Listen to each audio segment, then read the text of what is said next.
السلام علیکم دوستو، آج ایک مرتبہ پھر لا رہا ہوں آپ کے لیے ایک خوبصورت کہانی، ایمان افروز کہانی یا سبق آموز کہانی۔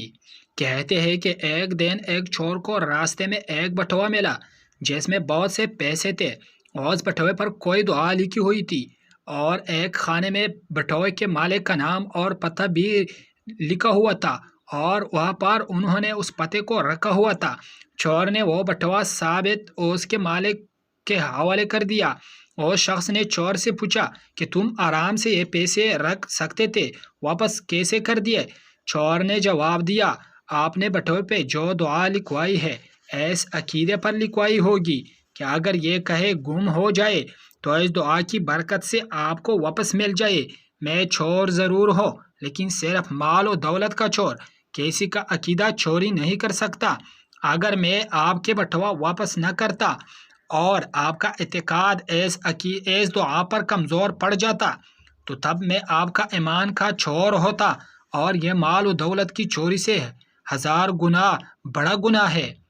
تو دوستو، آپ کے لیے اس میں ایک انتہائی اہم سبق ہے کہ اگر چوری کرنا ہے تو ٹھیک ہے، مال کی چوری وہ آپ کو صرف آپ کی جہنم تک پہنچانے میں مدد کرے گا، لیکن اگر آپ نے کسی کا عقیدہ چوری کیا تو آپ پر جہنم واجب ہوگی۔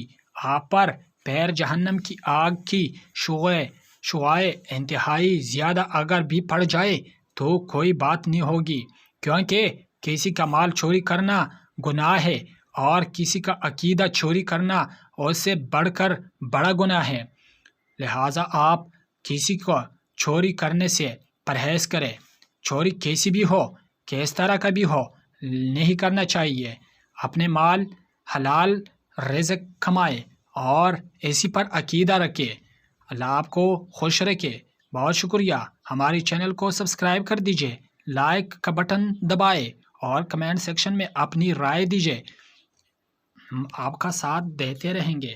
بہت شکریہ۔